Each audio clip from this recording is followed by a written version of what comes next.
un homme. Tous les hommes sont mortels, donc parfait le tourneux est mortel. Implacable logique, syllogisme inexorable, mais quand même.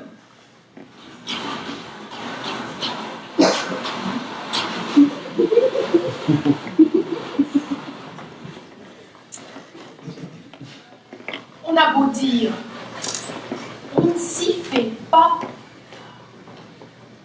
Non, on ne s'y fait pas. C'est pas le grand blanc, aveuglant, éblouissant, non. Ni les noires ténèbres poisseuses. C'est... La mort est-elle fin de tout? Qu'advient-il de notre pensée? Est-elle immortelle ou message évanouissant de l'ultimité? La mort ouvre-t-elle sur le néant? La vie commence-t-elle après la mort? Et si oui, que va-t-on faire tout ce temps? La mort? Bon, je sais pas. La mort. La mort. Bon, alors, quoi? Rien. Non, je sais pas, je dis rien. On est mort, on est mort. Pas de quoi en faire tout un plat. On est mort, on est mort. Ça sert à rien de radoter et de se raconter des histoires. C'est pas le vide non plus, ni un autre monde. C'est... La mort est-elle un scandale, accidentel ou naturel? Se vit-elle à la première ou à la troisième personne du singulier? Convient-il donc de dire « je suis morte » ou alors « elle est morte » La mort a-t-elle un avenir? Quoi, je sais pas. Bon, on peut dire... mais quoi? Quoi bon, ok, la mort. Alors, par exemple, dire que là... je sais pas. Ou alors... oui, par exemple, que là... Ouais. Et encore ça... Ouais, on peut dire. Mais je sais toujours pas, donc... alors, d'accord, la mort, et alors dire... je sais pas. Et patati et patata, encore des histoires que déjà de son vivant ne distrayaient même pas personne. On est mort, quoi, ça arrive, hein. Ça arrive, alors qu'on arrête, hein, je dis. Oh, c'est pas la semblance ombreuse, ni l'apparence désincarnée, non, c'est... L'euphémie est-elle inversion apophatique ou refus du concernement individuel? Relève-t-elle du non-sens ou du non-être? La finitude est-elle imputable à la corporalité ou à la temporalité?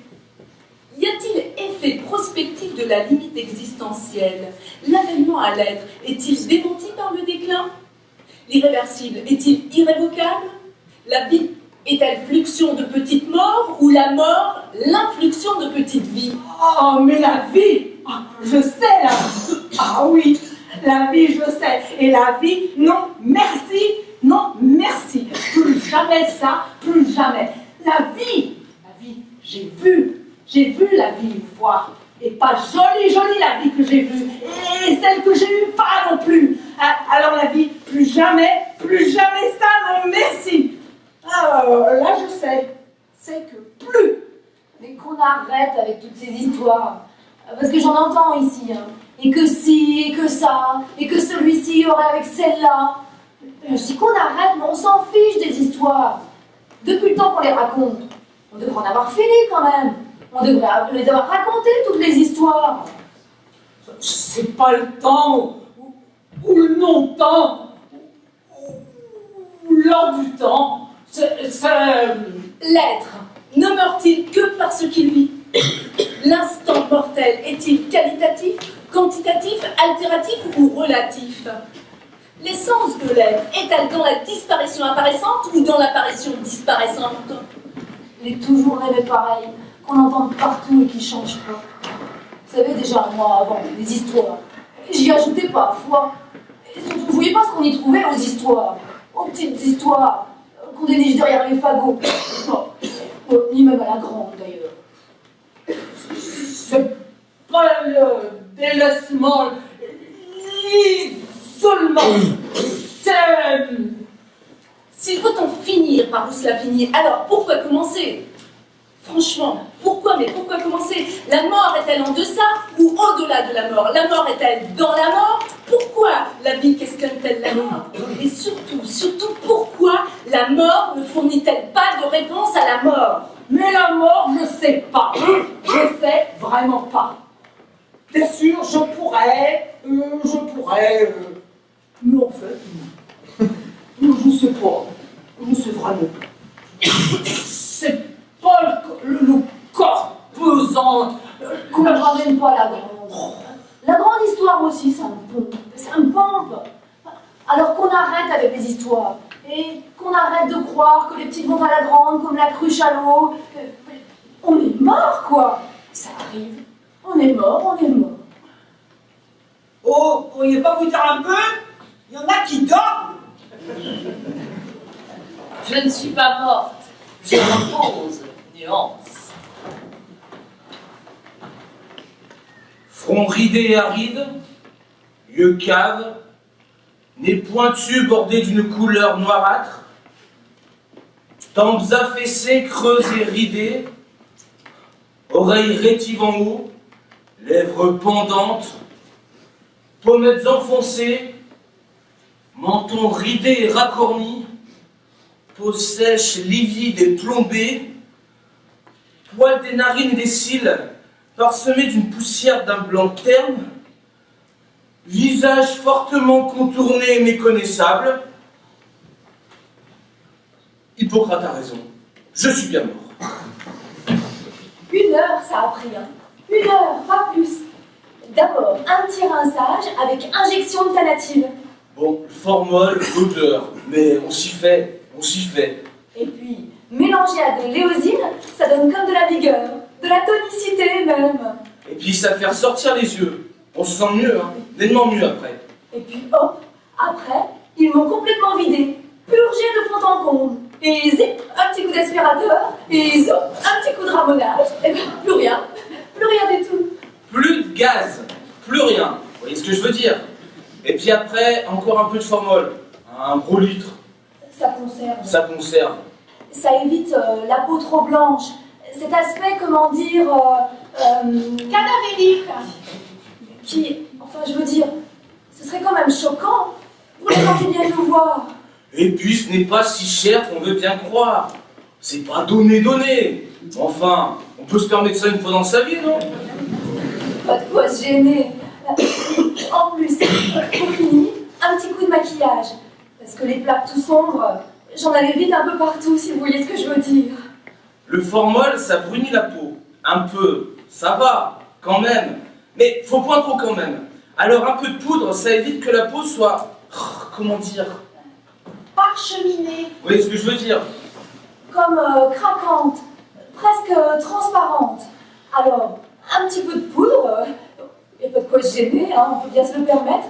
Et puis, pour finir, une petite prothèse. Oui, une toute petite, hein. Elle se voit? Non, elle se voit pas. Juste une petite prothèse. Pour la bouche, pour éviter qu'on voit le mauvais rictus. Que j'avais. Et là, je pouvais pas m'empêcher, hein. J'avais beau essayer de sourire pour l'emporter dans la mort. Mon sourire, dans la mort. Pour après. Ben non, il était là, le mauvais rictus. Alors la prothèse, c'était une bonne idée. Comme ça, avec le fond de teint et tout le reste, ils ont vu mon sourire. Mon beau sourire que j'emportais dans la mort.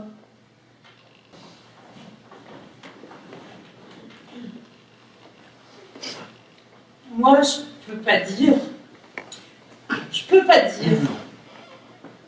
Contrarié, ça oui, ça m'a contrarié. Mais pas plus. Faut que je me réveille.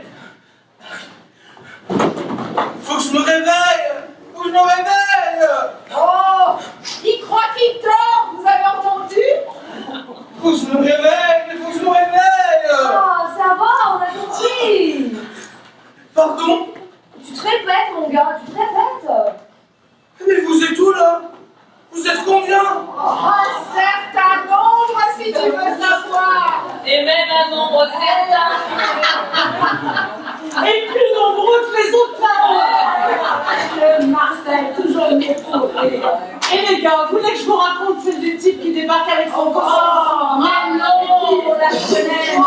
Je me fatigue, Marcel, je veux pas dire, mais tu me fatigues. Oh, ça va si on peut plus s'amuser.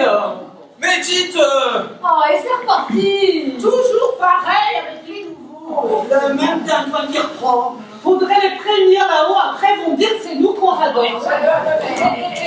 Et comment tu t'y prendrais là, Marcel? mais excusez-moi, mais... Oh, encore un tressé. Tout doux, mon gars, t'as tout ton temps. Et même plus, hein, Marcel? Sur Roger, c'est pas prêt de finir l'éternité. Il faut que je me réveille, faut que je me réveille. Sois pas idiot. Pardon? T'as ton compte, Marcel. Hein? Y a pas de mal. Pardon? T'es bouché ou quoi? Tu dis pardon, je te dis, y a pas de mal. Enfin, t'énerve pas, Roger. C'est bien, mais il y a des moments où... Ouais, souviens-toi, quand t'es arrivé, c'est du pareil, hein. Je dis pas, mais quand même, c'est pas une raison pour nous casser les pieds. C'est vrai qu'on est bien entre nous, hein, Marcel. Sûr, plus nombreux, plus on est morts, plus on rit, non? Ouais, je dis pas, hein. Marcel, t'as pas tort, je dis pas, t'as pas tort. Excusez-moi, mais... Qu'est-ce que vous avez voulu dire par... T'as ton compte, Alphonse?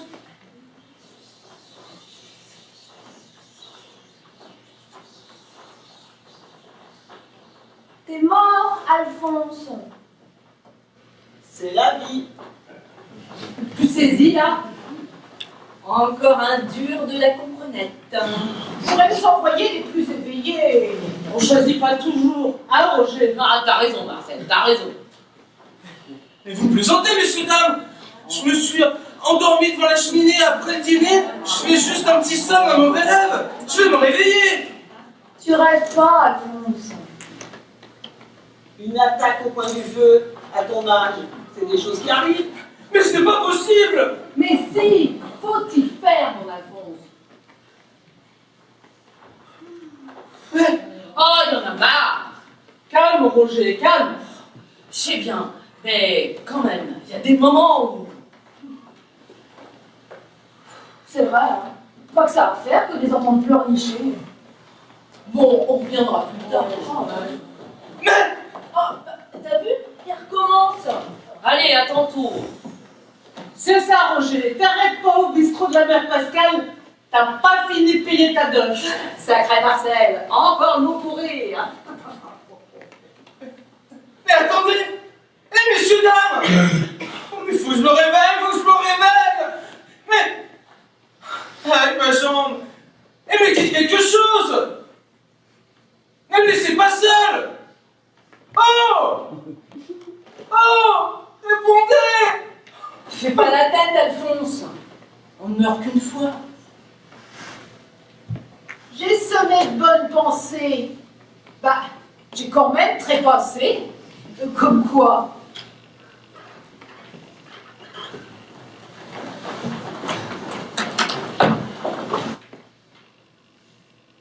Du fond des abîmes, je crie vers toi, Seigneur.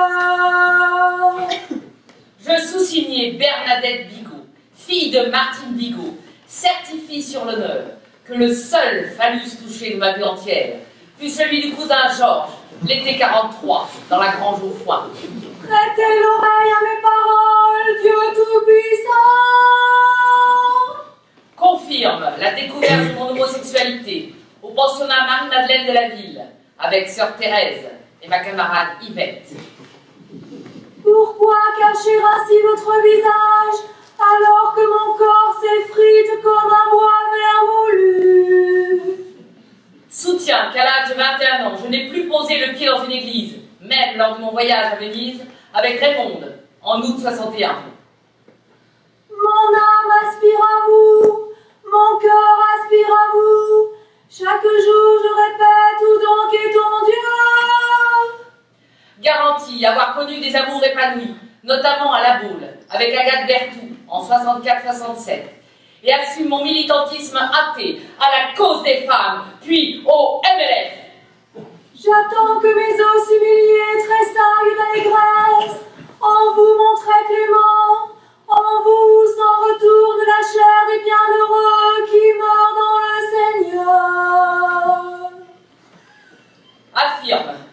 affirme que mon décès prématuré, à l'âge de 47 ans, suite à un cancer de l'utérus, est indépendant de mon choix de vie. Et oh mon Dieu, je suis morte en vous, et j'attends d'apparaître devant votre face. Jure avoir volontairement mis fin à une lignée de frigides femelles catholiques et proclame ainsi l'extinction totale de la race des Bigot. Alors, mon très-haut, ma mansuétude grandissime, mon très lourd et mon tout, qu'attendez-vous pour me prendre? Moi qui repose en attendant la résurrection promise selon Saint Jean, chapitre 5, verset 25. Pas d'ange, pas de harpe, pas de verte prairie fleurie, des craques qui racontaient, monsieur le curé, que des craques.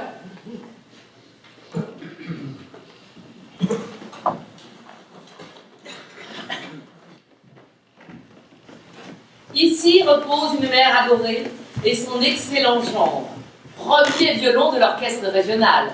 N'est-ce pas, Henri Pierre? Oui, belle maman. Si au moins on avait son mot à dire. Mais à croire qu'ils le font exprès. Derrière moi, les bigots, les hypocrites et flagonneurs, a toujours invité monsieur le curé pour le déjeuner d'après-messe. À ma gauche, le Georges Vachon, qui s'est distingué de son vivant par une vulgarité sans pareille, en parole et en acte. Mais le pire vraiment est à ma droite. Le petit Grandjean, un va-nu-pied malpropre, un étudiant bohème, qui ne désirait qu'abattre les fondements sociaux de notre vieille France, se targuait de poser des bombes.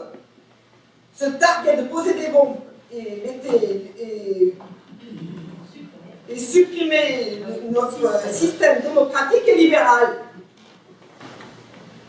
Je ne veux pas être médisante, mais je pense que quelque part en ce monde existe une justice pour ces contestataires rouges et ne peut que me réjouir que le cocktail Molotov lui eût explosé entre les mains. Mais voyez ma condition en ce lieu. Des bigots obséquieux, un blasphémateur incestueux, un bolchevique chevelu, charmante société. Et encore, à mes pieds, reste une place vacante. Alors, je m'attends à tout, à vraiment tout. Flamand avec T, bordel, avec T. Est-ce qu'on Raymond qu'il me faut un T?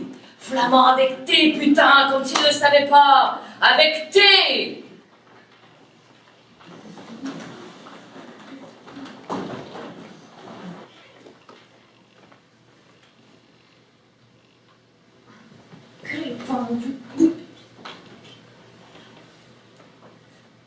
Je l'avais pas dit au Georges, dis-moi le tambour, que dans la grande côte, avait le vent dans le dos, et le grand village, avant la ferme des riboux.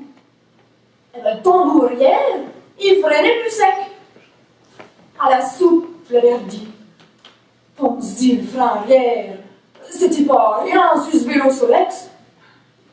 Je dis donc à un œil tantôt. C'est comme qui dirait fait, m'assure le Georges. De toute façon, avec le 3600, tu risques rien. Parle.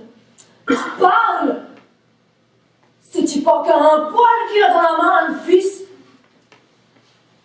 Ou qu'il lorgnait sa part, ou quoi, le salopio? Parce que dans le bas de la grande côte, c'est-tu pas la Marguerite des Riboux qui rentre à l'étable? Et que moi, Jackson pour le frère, je me retrouve à faire la bascule dans la Marguerite. Et que du fossé à Purin, je me suis plus relevée.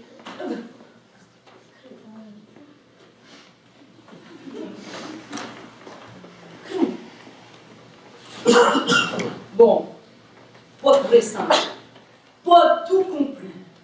Et pour récapituler, comprends pas tout. Et comment je suis arrivé là? Et quoi? Jules Larguite, mon beau-père, meurt le 12 août 1964, descend la grande côte sur son vélo Solex tout neuf, et là, dans le village, là, juste avant la ferme des rigoux, heurte la Marguerite qui rentre à l'étable. Passe par-dessus et finit le crâne sur une pierre dans la fosse à Purin. Bon, on le ramène chez lui, on lave, on l'habille, on le veille. Toute la famille se rassemble. On prie, on vante le défunt, on pleure. Bon, le mardi, soit le 14 août, on l'enterre. On ne pouvait pas le garder plus longtemps, vu la chaleur. Donc, on l'enterre le 14 au matin. La messe à Sainte-Clotilde, départ pour le cimetière, toute la famille réunie. Le fils Georges, Yvonne l'aînée, Sophie la deuxième, Claudine, ma femme la cadette, la mère Marguerite, enfin tous. Et l'oncle Louis, la tante Charlotte, la belle famille du fils Georges, les voisins, tous. Bon, on le met en terre, la bénédiction, on le ferme. Bon, on sort du cimetière, on va au café de la mairie chez la mère Pascal, prendre le repas, on reste au comptoir pour l'apéritif, on boit 1, 2, 3 pastis.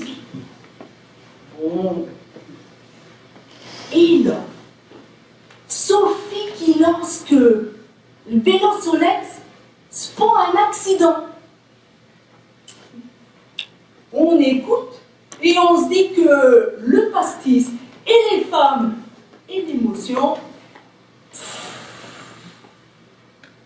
Bon. Et Sophie qui réitère que tout ça, c'est de ma faute. Qu'elle m'avait vu faire la révision le dimanche d'avant. Que oui, d'ailleurs, soutient le Georges, qu'il m'avait vu trafiquer le vélo Solex tout neuf du père. Que oui, déclare la mère Larguide, que même c'était étonnant, vu que j'y connaissais rien, renchérit Georges. Et mon père garagiste rétorque alors Yvonne. Bon. Et Claudine, ma femme, qui réfute que n'importe quoi.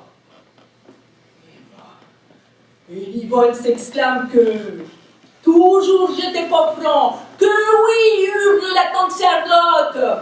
Et la mère Pascal, qui explique que c'est servi. Et le Georges qui gueule que j'avais épousé la Claudine pour la ferme et que jamais je n'aurais rugi. Je crois la mère Larguite.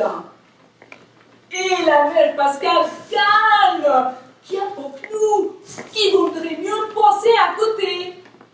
Et Sophie, ou la mère Larguite, enfin, une des femmes, qui prend le couteau sur le comptoir.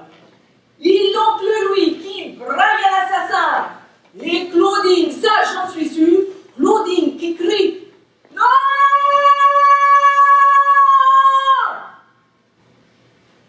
Mais après ça m'a échappé.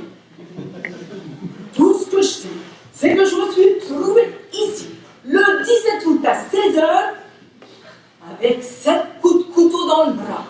Enfin, 2 dans l'épaule gauche, 1 dans le ventre, ça c'est déjà beaucoup plus grave, 1 dans le thorax et un dernier au cou, le fatal, tranchant l'artère fémorale. Ça je comprends. Mais entre Claudine qui crie non et les 7 coups de couteau, là, vous essayez, il y a des choses qui m'échappent. Eh ben moi, qui ai vécu si seule, qu'à la fin, je suis pendue dans la grange au foin. Ben, je suis quasi heureuse. Parce que, ils ont beau dire, on est quand même bien plus nombreux ici que les autres là-haut. Alors là, ça m'a fait un choc. Je le savais pas, mais j'y croyais pas du tout, mais pas du tout, j'y croyais. Alors, quand je suis morte, ça m'a fait un choc terrible. C'est toi, Raymond? Bonjour, mon lapin. Bah, mon salaud. Content de te revoir. Bah, t'en auras mis du temps. Comment va? T'as jamais été impressé, toi? Oh, ma loutre. Oh, pas de ça. Ma lunée. Arrête, tu veux? Ma puce. Tu peux me dire ce que t'as fait? J'attendais. Tu attendais. J'attendais. Et tu attendais quoi?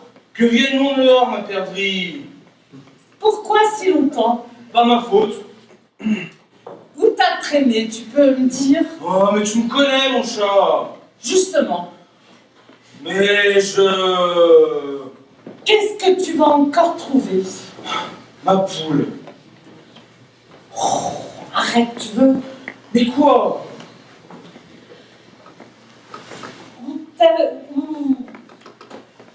Sûr que t'as couraté la Lisette? Le Lisette, ma biche.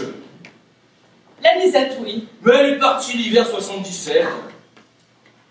Alors, la Marianne. La Marianne, mon canard. Tu croyais que je te voyais pas? Mais elle s'en est allée juste après toi. Parle. Je t'assure. Je ne suis pas dupe. De quoi? Et puis arrête avec tes petits noms. Tu n'aimes pas ma jument? C'est d'un ridicule. J'arrête, Madeleine. J'arrête. Ah, on est bien ici, hein, les gars? On est bien. Sûr, Lucien? On n'est pas à plaindre. Ah, ça non, on est vraiment bien.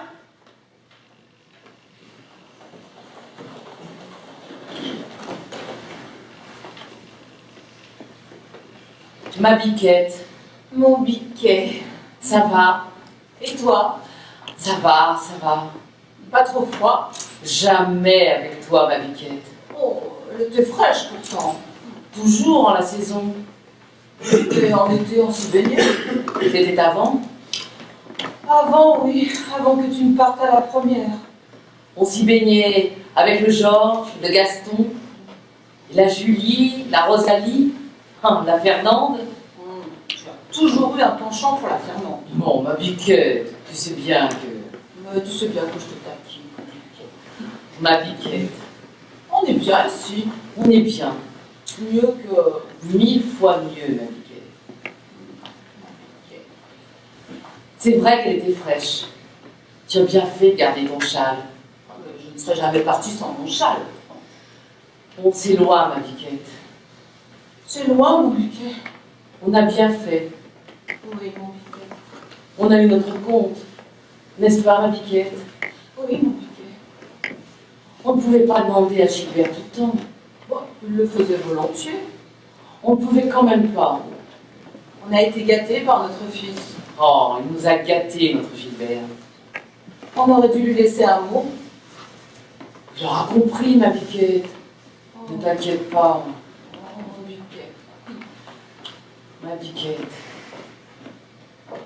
Jamais je ne serais allée dans leur maison de vieux. Gilbert passait tous les jours. Je sais bien, mon biquet. Il nous a jamais rien demandé. Jamais. Et si tu étais partie la première? Oh, on n'y pense plus, mon biquet. On a eu notre compte. N'est-ce pas, ma biquette? Oui. Mais même si elle était froide, de toute façon, en automne, on ne s'y baignait plus. Tu as raison, ma biquette. Oh, c'est mieux ainsi. C'est mieux. Mon biquet, Oui. embrasse-moi. Oh, bien sûr, ma biquette. La vie m'a gâtée, la mort m'a comblée. Merci.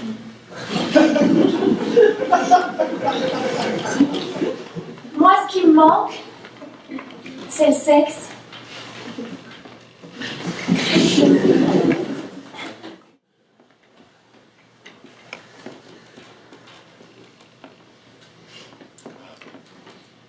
Des tomates rouges.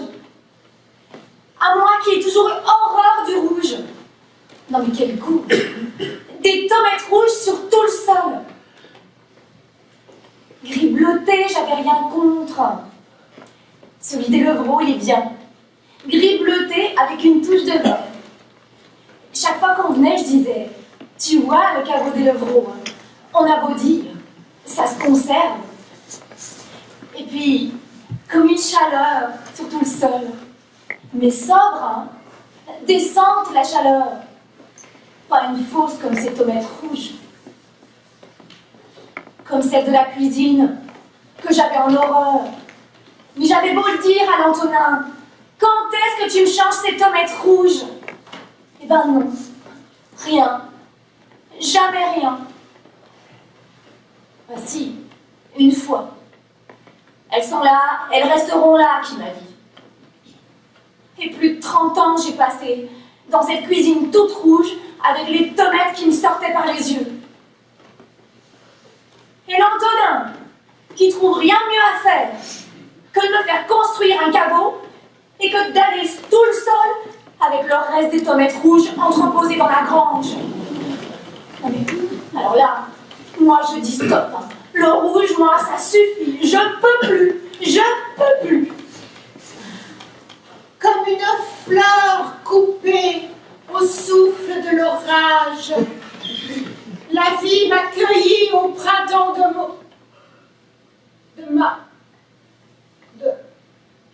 Oh, zut. J'oublie toujours la fin. Et pourtant, je lui avais bien dit au Roger, du sapin, je veux du sapin, au prix du chêne, tu te rends pas compte, le chêne. En plus, ça me rappellera les Vosges, le sapin. Fourniture, cercueil plus gaine, 2835. Le chêne, ça monte vite. Et Gérard May, il était 52, en 2 chevaux, avec le Gilles qui allait sur ses 3 ans, qui barbotait dans l'eau, et nous, allongés sous les sapins, avec cette odeur de sapin, les aiguilles qui piquaient les fesses. Alors j'y tenais au sapin. Service, 1665. C'est pas donné, hein, c'est pas donné. Gérard May, c'est pas Saint-Trope, ça, d'accord. Mais qu'est-ce qu'on aurait été faire à Saint-Trope? Alors que là, il y avait les sapins. Et le Roger, si je n'avais pas serré les cordons de la bourse, jamais on n'aurait pu y aller à Gérard May. Lui qui rêvait de Saint-Trope et des nichons qui se promènent à poil à Saint-Trope. Alors, Gérard May, c'est déjà pas mal. Presse plus faire-part, 200. Ça va, ça va. C'est comme pour la 2 chevaux. Si j'avais pas dit maintenant, stop. Après le boulot, tu t'arrêtes plus chez la mère Pascale pour t'en jeter un petit dernier. Qu'à la fin, les petits, ça fait une grande ardoise. Et que la 2 chevaux, on n'aurait jamais pu se l'offrir. Et Gérard May, encore moins. Et les sapins, non plus. Fleurs plus article funéraire, 1800. Franchement, ça chiffre toutes ces babioles. Et le Roger, dès que je lui tourne le dos, hop, il compte plus. Du chêne, au prix du chêne. Et en plus, la gaine en matière synthétique. Alors que je lui avais bien dit, dans l'armoire, au fond à droite, tu trouveras le linceul que j'ai brodé à Gérard May l'été 52, que les sapins m'y avaient fait penser. Marbrier 500, transport 800. Se fiche du monde, transport 800. Et le Roger, non. Chêne et gaine. A pas su dire non. Un faible, le Roger. Et maintenant que je ne suis plus là, j'en étais sûre qu'il allait se faire refiler plus cher. Alors que j'avais demandé du sapin, juste du sapin. Du sapin. Service plus cimetière, 1000. Clergé, 200. Plein la poche, le curé. Total, 10 000. TVA, 1450. À payer, 11 450. C'est d'un luxe aujourd'hui. Bon, ça suffit, hein. Je dis, la terre aux vivants. Rendons la terre aux vivants. Je dis, gardons la terre pour les vivants, pour tous les vivants. Je dis non à l'inhumisme. Je dis à bas l'inhumisme. Je dis oui au remembrement des cimetières. Je dis non à la mainmise inhumiste. Non à la dictature inhumiste. Je dis oui au crématisme. Je dis oui au crématisme radical. Je dis non à l'inhumisme rural. Vive le crématisme total. Je dis à bas l'inhumisme. Vive le crématisme. Je dis le crématisme pour tous et tout de suite. Je dis vive le crématisme radical. Vive le crématisme radical. Oh, les tombettes rouges! Tu n'avais aucun talent. Désolée. Ils auraient quand même pu mettre une autre photo. Il pourrait changer l'eau des fleurs. Moi, je n'avais rien contre les roses et les couronnes. Ça aurait été quand même plus gai, non?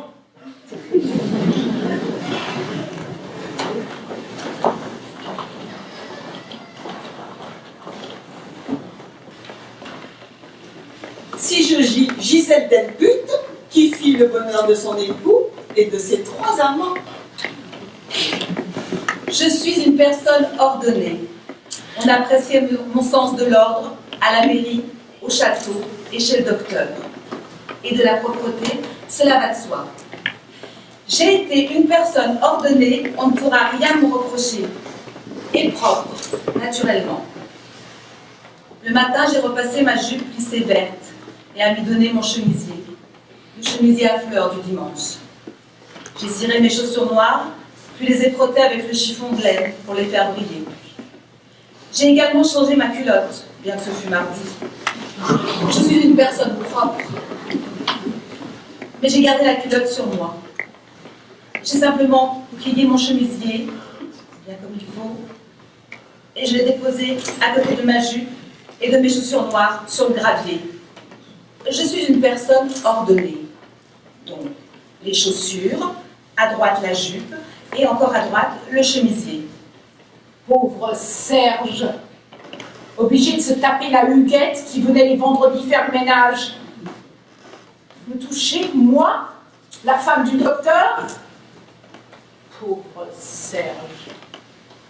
Il me répugnait avec ses grosses mains écœurantes qui tâtaient les malades à longueur de journée. Je suis donc entrée dans l'eau, avec ma culotte toute propre. On a sa pudeur, mais sans soutien-gorge. Ma poitrine n'a pas besoin de soutien. Ainsi, quand les pompiers de Landon m'ont sorti du lac des Bluets, avec le docteur Lemoine pour l'autopsie, le Fabrice, mon mari, pour reconnaissance du corps, le Paul Reboul, adjoint au maire, pour l'acte de décès, et le fils Lespinasse qui passait en vélo, et le Georges Vinchon qui était dans le champ, ils ont tous pu admirer ma culotte toute propre.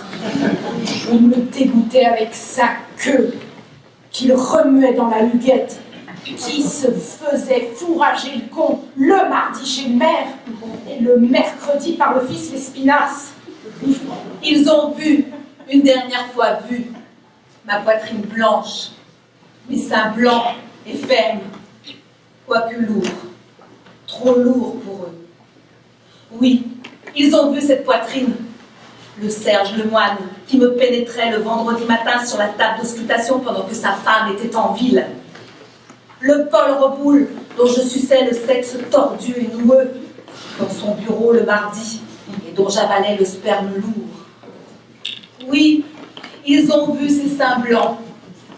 Le Fabrice que je chevauchais le soir dans le lit grinçant. Et le petit Lespinasse, mon tout fou, qui me giclait dans ma touffe épaisse, qui me giclait entre mes 2 seins que je pressais. Et même le Georges Vinchon que je retrouvais le lundi dans la grange au foin et qui me faisait des choses dégoûtantes que moi, propre et ordonnée, personne réputée propre et ordonnée, j'aimais.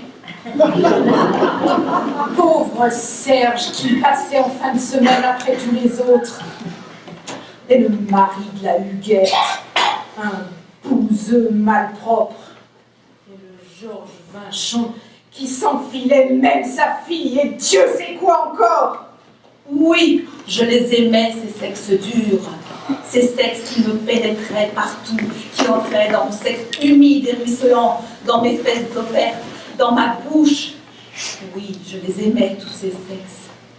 L'épais sexe du Georges Vinchon, qui me fouillait au tréfonds et m'arrachait des cris. inouïe.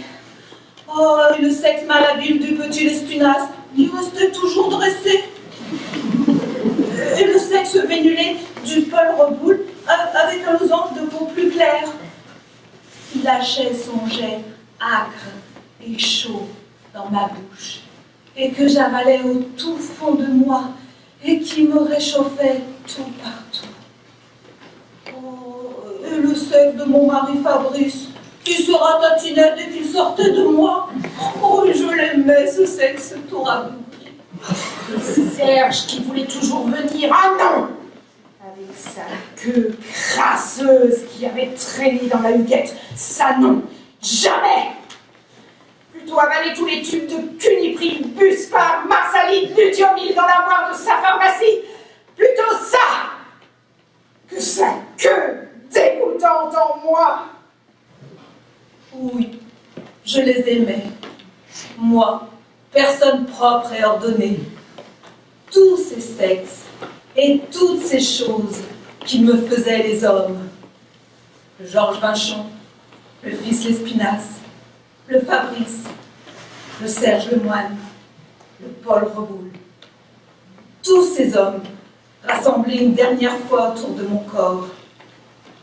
Et ces hommes qui admirèrent une dernière fois ma poitrine blanche, mes seins fermes, qu'ils dédaignaient maintenant, qu'ils refusaient d'embrasser, de toucher, de tâter. Et ces deux seins, fermes encore, que jour après jour, semaine après semaine, ils refusaient de caresser, ces deux seins encore fermes leur arrachèrent une ultime érection, comme le dernier hommage, le souvenir, des plaisirs partagés, l'adieu de ces hommes aimés et ingrats à une femme aimante. Et maintenant, elle le donne à qui son vagin? Je n'y tenais pas à Vinchon. J'aurais préféré Marie-Mère. Juste Marie-Mère. Née Vinchon à la limite, mais sans, ça aurait été mieux. Pas à cause de mon père, non. Un beau salaud, on peut même dire. Qui me foutait des torgnoles à chaque fois que je criais. Et je criais à chaque fois qu'il emmenait ma sœur Christine dans la chambre. J'ai toujours vécu comme un porc, mais je ne regrette rien. Pas à cause de ma mère, qui me pipait mot et me consolait des torgnoles. Non. Pas à cause de ça, que tout le bourg savait. Non. Juste parce que Marie-Mère, c'est le même mot, mais avec les lettres mélangées. Et si vous mélangez encore un peu les lettres, de Marie ou Mère sont les mêmes, on arrive à aimer. Marie, Mère, aimer, c'est le même mot. Et ça, c'est joli. C'était un drôle de voir se tortiller le Robert et de pleurer, lui qui courait la gueuse. Sans vergogne, il rentrait au matin, la braguette encore ouverte. Et voilà qu'il se troule par terre, s'écriant que non, c'était pas possible, c'était pas vrai, que sa Marie parte comme ça. Et que non, vous ne voulez pas y croire. Et non. Et quand le docteur Lemoine est venu pour remplir le certificat, il l'a mis à la porte. C'était drôle quand il s'est mis à essayer les vieux trucs qu'il tenait de son père, qu'il tenait de son père, surtout au miroir, la plume dans les narines, même que ça me chatouillait un peu. Mais quand il a enlevé mes bas pour me croquer le doigt de pied, là, je me suis dit, mon pauvre Robert, il tourne boule. Mais j'ai ri. Mais qu'est-ce que j'ai ri? Mais jamais tant ri que ma propre mort.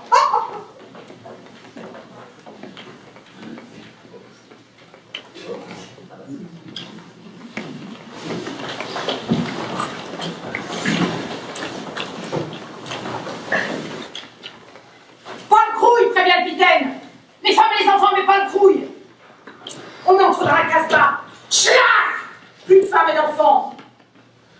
On lui amène le crouille, avec sa djellaba pleine de pisse et de merde et de sang. Eugène, la Jeep!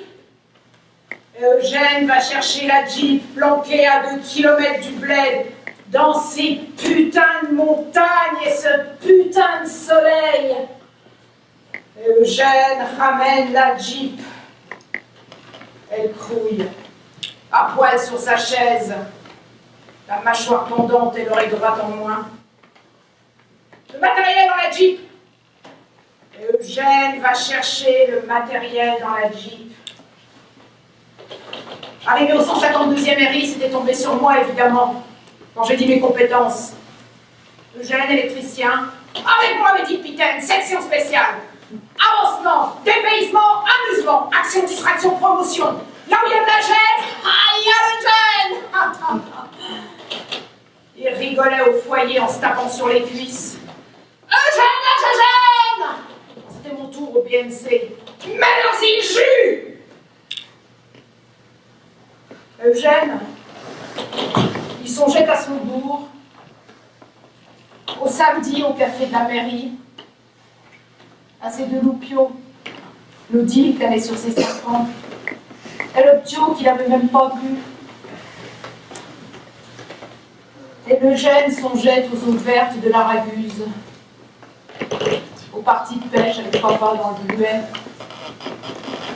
aux cuisses chaudes de son Yvonne.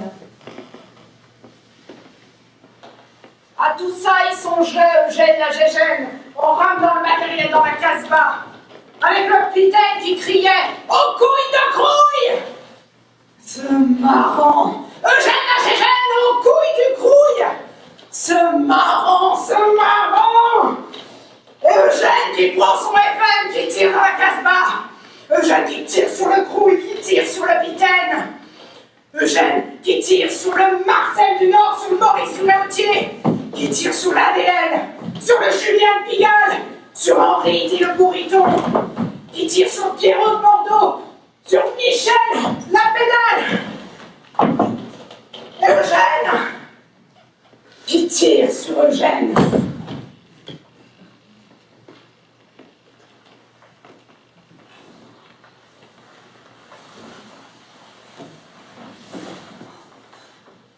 Couché dans le fossé, au bord de cette route, en plein milieu des champs de blé de moi, de ces gens hurlant, et ces enfants enfouis dans les bras des mères, de ces vieux traînant des charrettes de meubles, de matelas, et ce lointain vrombissement qui se rapprochait et se mêlait au bruissement affolé des gens. Ces ailes noires, dessinées sur le goudron, se soufflent lors du premier passage, ces cascades qui s'envolaient, et ces cris, et ce fossé boueux où je plongeais. Songeant à Marie-Louise, partie 3 jours avant. Songeant à elle et au désir que j'avais d'elle. Et au désir de Marie-Louise qui me tournait toujours dans la tête. Je m'en souviens. Et je ne la reverrai jamais. Je songeais très exactement à l'instant où les rafales de Stuttgart balayèrent cette route découverte en fin d'après-midi.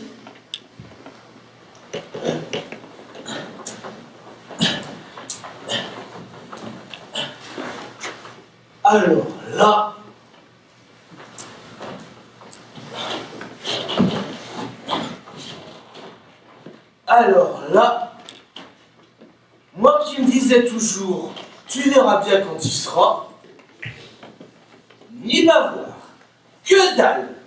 On se raconte des histoires, on s'en fait tout un plat, on se monte le bourrichon, et on extrapole, on fabule, on suppute, et total, nada. Mais alors ce qui s'appelle que chi.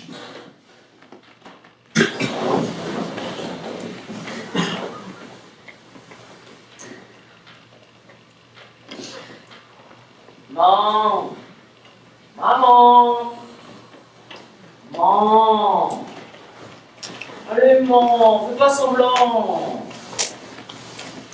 On joue plus.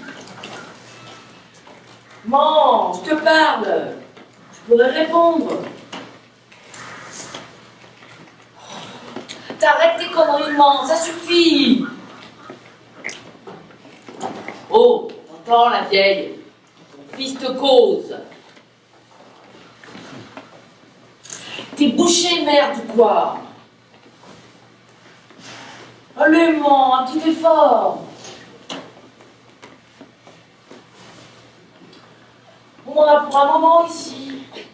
Autant qu'on en discute. C'est plus simple, tu ne crois pas? Mère et fils, ça crée des liens. On ne peut pas continuer à s'ignorer.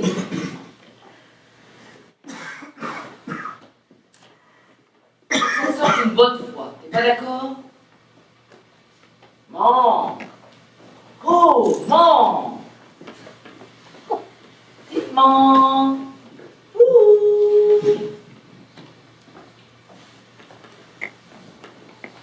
Dis-moi. Tu m'en veux toujours? C'est quand même pas ma faute si ton utérus n'était pas assez dilaté. J'avais rien demandé, moi. C'était une histoire entre papa et toi. T'es pas d'accord? Qu'est-ce que j'y peux que la césarienne elle est ratée? Bordel! Arrête de me regarder comme si... Remarque, je comprends. Je compatis même, tu vois. Mais pense un peu à moi. Moi qui n'aurais pas connu les gras pâturages de notre campagne, les jeux enfantins et les amitiés viriles, les raclées paternelles, les dimanches familiaux, les gorgeons au café de la mairie, le dépucelage maladroit, les ragots malveillants du bourg, les rudes joies du labeur quotidien, les amours assouvis ou malheureuses, l'ivresse de la paternité, le chant matinal de la terre, les après-midi télévisuels de la maison de repos, la lente agonie à l'hôpital. Alors, tu vois, maman, tu n'es pas la plus à plaindre. Et puis, on est là, tous les deux, pour l'éternité, un moment, sans papa sur le dos. Petit con! J'ai une communication à faire, s'il vous plaît. J'ai une communication à faire. Ta gueule, Raymond! Salope! Oh, enculeur. Connasse! Oh, péteux. Poufiasse! Bouseux. Ça va? Frigide! Oh, impuissant. Putain! Ça suffit les deux. Oh, putain la gueule. Ouais, c'est de l'oignon! Oh, fileur de chèvre. À peine à jouir! Éjaculateur tardif. Un cul ridé! Bite molle. Saint flasque! Pourri bourré. Flourgapissure! Pour nous. La paix. Pétasse chasseuse! Encrassé du colon. On pourrait. Oh, et toi la ferme! Ouais, mais je disais rien. On te connaît. Mais je... Alors tu la boucles! Compris. Pas un mot! On veut pas t'entendre. Ta faute est tronc. La mienne, fuyante. Tu t'en es occupé, merdouille? Je lui ai offert la carabine, moi, breneux. Et l'amour maternel, lavasse, Et le respect filial, truduche. à couchailler, là, en gruté. Fallait en assurer, en reposer. Bon, on devrait... Ta gueule, par ici! Mais c'est pourtant gravé dans le marbre. Dors en paix, mon épouse chérie. C'est plus lire. Dors en paix. Oh, la paix, quoi, la paix. Saloperie de rat. La paix. Franchement, je l'ai mérité, ma paix. Mais non, tous les jours il vient. Tous les jours. Il ne peut pas s'empêcher, hein. Tous les jours. Un deuil retenu, je méritais, oui. Une douleur discrète. Mais surtout la paix. La paix, la paix. Oh, elle est dégueulasse! C'est encore de Georges, Avec la Nathalie, la Nathalie. l'aînée des grands gens. La laidronne. Oh, faut pas exagérer. Oh, mais la semaine dernière, Quoi? l'est venue avec l'Isabelle. Oh, La gardien Isabelle de Saint-Aignan, de Landon. Les gardiens sont de Landon. Non, le cadet du Georges Gardien a épousé la Martine Deschamps de Saint-Aignan. Tu confonds avec les Duchamps qui sont de Saint-Aignan par alliance avec les rois. Les rois sont de chez nous. Non, le cadet dut s'installer à la Bretonnière à Saint-Aignan quand Roger est parti. le Roger Delmotte. Oh, toi, Pourriez m'expliquer? Le Roger Delpute. Bon, j'ai compris. Ouais, ben n'empêche que, de notre temps, on allait au bord de la Raguse. Voilà. Dans le bois de la Sante. Et dans la grange aux Foines, la mère Pascal, tu y allais pas, Gérard? Moi, je... N'empêche que... N'empêche que c'est dégueulasse de venir forniquer chez nous tous les samedis soirs.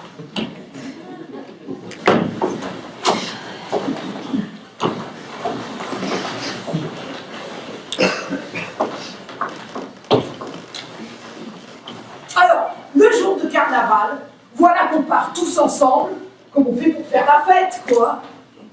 Je faisais les foins dans le champ pointu, les premiers depuis la Libération. Quand je me suis sentie comme qui dirait bizarre. On va se promener dans les rues du bourg, tous en masqués, et moi, je me mets la tête de mort pour faire plus beau que les autres. Je me suis dit, c'est le soleil et les gorgeons que j'ai pris de trop. Je me mets la tête de mort. Alors, quand on est rentré le soir, les autres nous ont demandé voir si on s'était bien amusé, voir si on avait bien rigolé. Je me suis allongée à l'ombre du chêne. Je me sentais tout chose. Je comprends qu'on a bien ri, dit Marcel Dupuis-Dubois. On s'est bien amusé, puis on a bien ri. Après, je me suis réveillée, le soleil s'était couché, j'étais chez moi, couchée dans le lit, avec les habits du dimanche, tout propre, je sentais. On a bien rigolé, je dis. Alors, on va boire un verre de vin tous ensemble, puis on va partir. J'ai essayé de me secouer. J'ai pensé, ça c'est drôle, mais m'était absolument pas venu à l'idée que j'étais mort. Et moi, le type avec la tête de mort, il est mort immédiatement comme j'ai avalé mon verre de vin. Il est mort. Il est parti avec la tête de mort. Pas moi. Sur le coup de 2 heures, j'ai été dégueulé. D'habitude, vite fait, bien fait, je me recouche.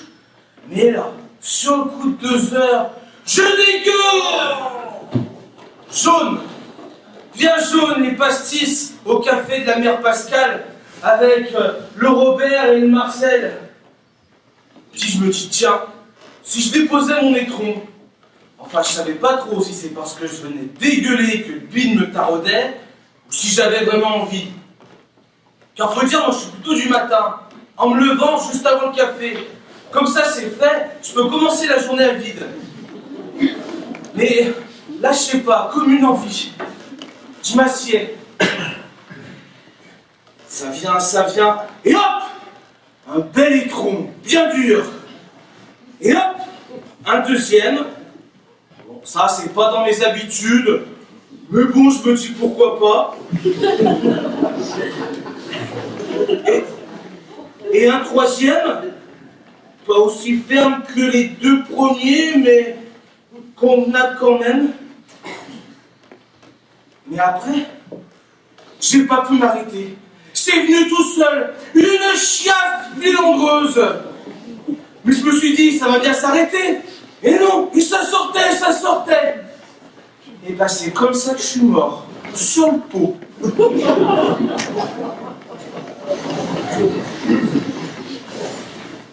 Mardi, 8h15. Le docteur Lemoine déclare à Faustin qu'il vaut mieux me faire transporter à l'hôpital de la ville. Mardi, 10h30. L'ambulance arrive. Faustin râle. Les gars avaient une urgence sur la nationale. Mardi, 10h56. Je suis dans le hall d'entrée. L'infirmière de l'accueil leur dit de me mettre dans un coin. La 216 sera libre d'ici 3 ou 4 heures. Mardi, 12h30. J'attends. Faustin est reparti. Il fallait bien qu'il aille faire manger les enfants à midi. Mardi, 15h58. On me met dans la 216. Ça sent le désinfectant. Mardi, 19h. Un docteur est passé. Il a dit à l'infirmière que ce n'est pas la peine de laisser les perfusions. Mardi, 23h. Faustin n'est pas revenu. Il faut bien qu'il fasse manger sa famille. Je ne dors pas. Mercredi, 8h. C'est la relève. L'infirmière de nuit déclare à la nouvelle venue que je n'en ai plus pour longtemps. Il y a du monde qui attend. Mercredi, 11h21. Le responsable de la morgue est entré. Il m'a regardée et inscrite sur le planning de la semaine. Mercredi, 14h56. 2 docteurs sont entrés. L'un a soulevé mes paupières pour regarder mes yeux. Pas la peine, Il a dit. trop abîmé. L'autre, un noir, a regardé les clichés des reins que le moine avait fait faire. Rien à tirer de celle-là. Et ils sont repartis. Mercredi, 17h. L'aumônier est passé. Il sentait l'ail et rôtait dans sa main. Il a chuchoté quelque chose et tamponné la fiche. Mercredi, 18h36. Faustin revient. Il me regarde. L'infirmière lui demande s'il a déjà signé l'autorisation d'autopsie. Il va le faire en partant. Il lui demande de le prévenir quand ce sera fini. Il sort. Jeudi, 1h21. Je meurs. Je suis morte. Jeudi, 7h. 2 infirmières entrent. Elles se mettent d'accord pour me laisser aux suivantes, sinon elles vont rater leur train. Jeudi, 9h41. Le docteur est passé signer l'avis de décès et remplir des formulaires. Jeudi, 10h. Une infirmière me lave. Elle met une étiquette à mon orteil et me recouvre d'un drap. Elle passe un coup de fil. La 216, oui. Elle dit. Jeudi, 10h11. Un jeune barbu arrive avec un chariot. Il rigole avec l'infirmière qui lui tient la porte. Elle a du travail, elle me dit. Jeudi, 10h13. On s'arrête devant la machine à café. Il discute avec le docteur Noir. Saint-Étienne a bien joué, mais Marseille a une défense solide. Il faut attendre le match retour. On repart. Jeudi, 10h27. Il s'énerve. Le monte-charge est encore en panne. Il gueule, il veut me laisser là. Finalement, on prend l'ascenseur alors qu'on n'a pas le droit. Jeudi, 10h33. On enfile des couloirs et des couloirs. On arrive dans une grande salle, carrelée blanche. Ça pue très fort. Un vieux type se penche sur moi et dit à un jeune. Laisse tomber. Il signe la feuille. La B9 est libre. Il dit encore. Jeudi, 10h40. Le type au chariot ouvre un tiroir. Il me glisse dedans. Il referme le tiroir. Jeudi, 12 heures. J'ai froid. J'attends. J'ai froid, j'ai très froid.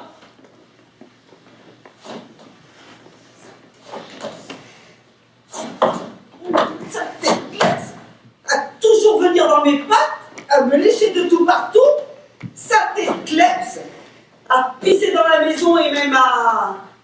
Et le Roger qui disait rien, le Roger qui n'en avait que pour son Rex, qui mangeait dans la cuisine avec nous, qui l'emmenait dans la forêt pendant que je nettoyais de son clébard, qui m'engueulait quand je lui mettais une tatane à son Rex. Il dormait même dans la chambre. Couche avec. Tant que t'y es, je lui disais, va. Mais je l'avais prévenu. Si tu te fais enterrer avec lui, je fais tombe à part. Vous voyez, j'ai tenu bon. Couchez, Rex. Ah non, pas la Marie, pas elle, pas la Marie, pas la Marie. La Julie la racornie ou l'Émilie la flétrie, oui, mais pas la Marie. Qui me touche partout, tout partout, pas la Marie.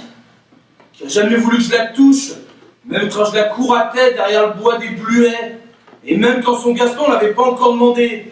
Alors non, pas elle, pas la Marie. Qui m'effroie partout, tout partout avec son éponge, qui m'essuie partout, tout partout avec le linge, et tout partout qu'elle ne voulait pas toucher, ouais. Alors non, pas elle, pas la Marie. Je pourrais pas m'empêcher. Si elle me passe là, partout, tout partout, je pourrais pas.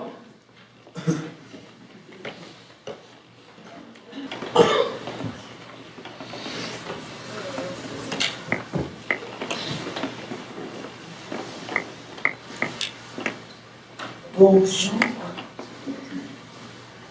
Bonjour. C'est moi, l'idiote du village.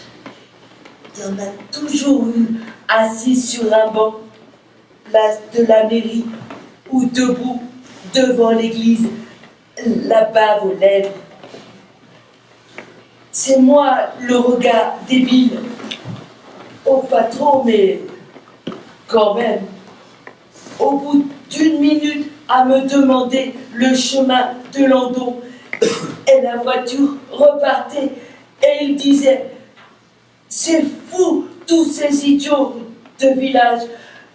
Il n'y a qu'ici qu'on voit ça. Faudrait les enfermer. » Mais ça aussi, je l'étais au service psychiatrique de l'hôpital de Landon. Quand maman pouvait plus me calmer avec les 14 Valium par jour. Un an à crier, hurler derrière la grille. Un an à griffer les murs, taper la porte, pisser sous moi, manger mes excréments. Typique, disait le docteur, j'étais une idiote. Typique. Au bout d'un an, j'étais encore l'idiote. Alors, je suis restée à la maison avec maman et papa. Et je cassais tout. Et papa réparait, maman pleurait. Et je crevais les yeux du chat. Et papa l'enterrait. Et maman pleurait. Et je poussais des grognements et des gémissements. Et maman me prenait dans ses bras. Et papa pleurait. J'étais vraiment l'idiote typique, avec les gamins qui attachaient mon pied au banc ou me cachaient dans les toilettes de la mairie. J'étais quand même l'idiote avec mon sourire béat. Et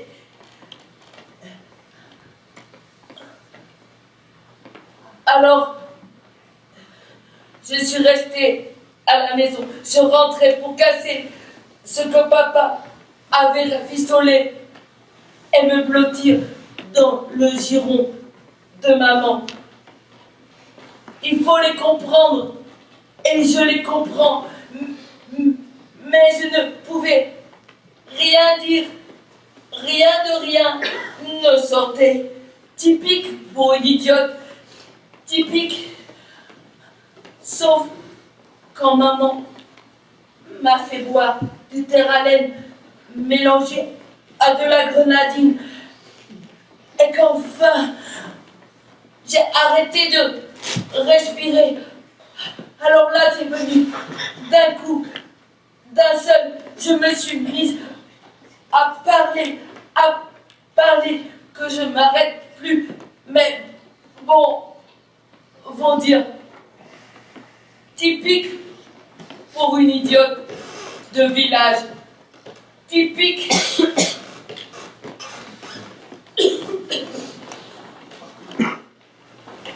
La maman, on l'a mis sur la maman à elle. L'Albert, on l'a mis sur la maman. Et quand le Georges est venu, on l'a mis sur l'Albert. Quand la fille du Georges est arrivée, on l'a mis avec la Christine et la Marie qui étaient déjà sur le Georges. Et moi, pour l'instant, je suis tout dessus.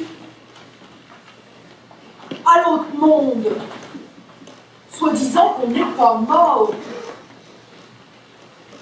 Le corps, il reste en terre, puis l'homme meurt. Enfin, soi-disant quoi? Parce que moi, j'ai rien vu.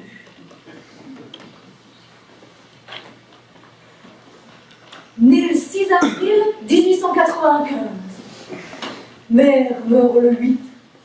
Père suit le 12. Orphelin. Recueilli par les rimés. Foute dans le champ pointu. Plouf, Jules Rimet carbonisé. Émilie Rimet. 17 décembre 1903. Hop, glisse dans le puits. Adopté par les Gautier. 24 mai 1906, balle de foin, ping, Gaston asphyxié. 2 avril 1909, coup de sang, paf, Victorienne s'en va.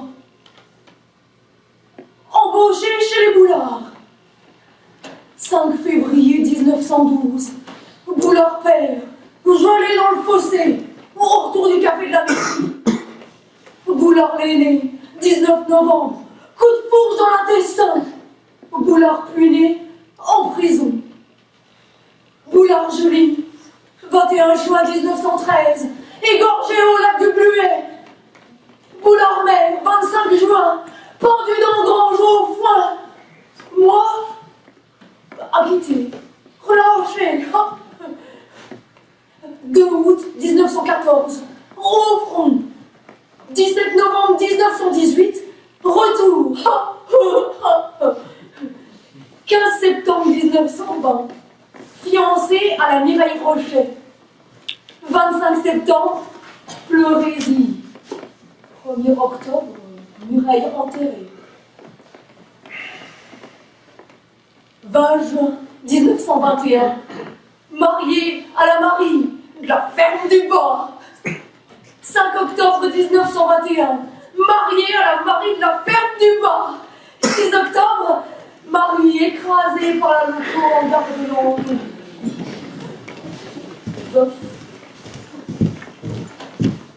23 novembre, chute de l'échelle. Dos rompu, crâne éclaté, trépassement. 26 novembre, veillée. Chandelle allumée. Linceul en feu, pied brûlé. 26, encore veillé. Tenture tombée, caisse brisée. Nouvelle caisse. 27, mise en terre. Ruade, corbillard renversé, curé écrasé. 28, descente en terre. Glissade, caisse éclatée, bras dressés, un cri, syncope, Thérèse Dakar emportée. bras cassés, couverts de terre. 30 novembre, décomposition, gaz, explosion. Amputé Raymond le Marbrier. 4 décembre minuit, Gilbert la sorcière, plus dans mon cœur. Oh là là, fini Albert le poisseux.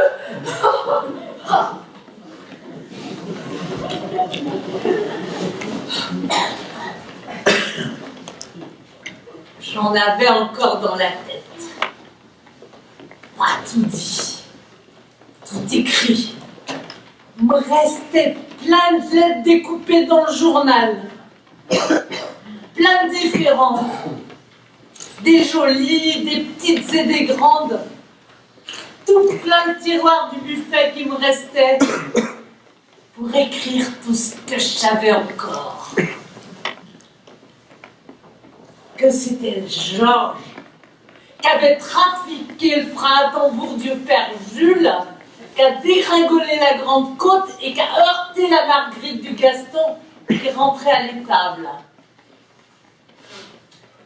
Que la Juliette Bigot disait à son mari qu'elle allait à confesse tous les jours et le samedi fleurir l'hôtel. Qu'elle retrouvait le Gaston dans la grange au foin après la mort d'Alphonsine. Que la Renée n'a pas été vraiment sage pendant que le Marcel s'est pris du gaz dans les poumons à la première.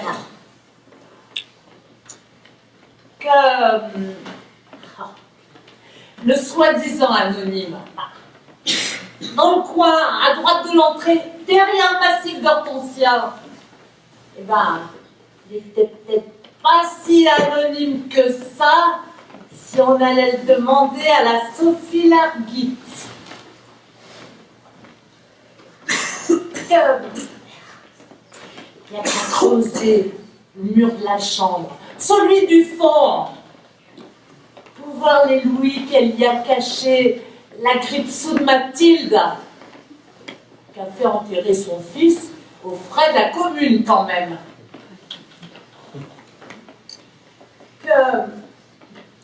Si Jean Blondin est mort sans avoir vu, c'est peut-être qu'il aurait eu du mal à trouver le bon père, vu que la Huguette, elle couchaillait plus que de raison.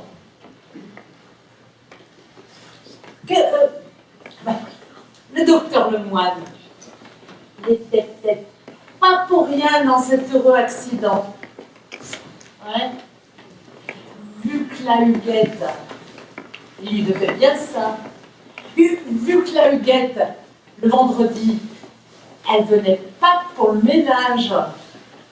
Vu que le vendredi, c'était le jour où la femme du docteur allait en ville.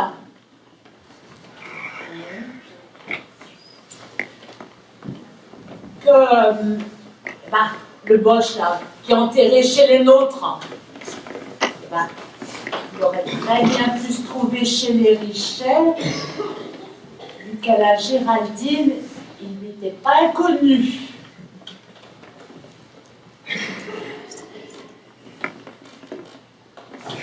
Que la femme du Marc faisait la sainte Nitouche. Mais elle se faisait mettre par le receveur des postes et que même elle hurlait. Et que les poules de la mère Triboulet, c'est pas nous qui les avait prises. C'était Roger qui les avait vendues le vendredi à la femme de Landon.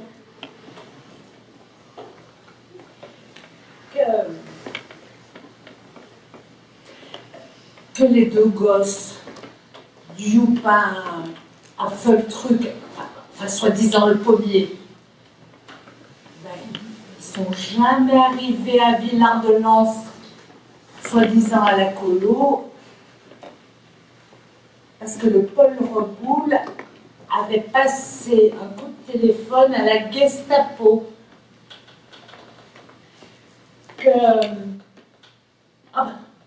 J'aurais pu en dire encore des choses si on m'en avait laissé le temps. Et des pas mûrs. La grenouille fait ploc sous le cerisier en fleurs. Mon cœur a lâché.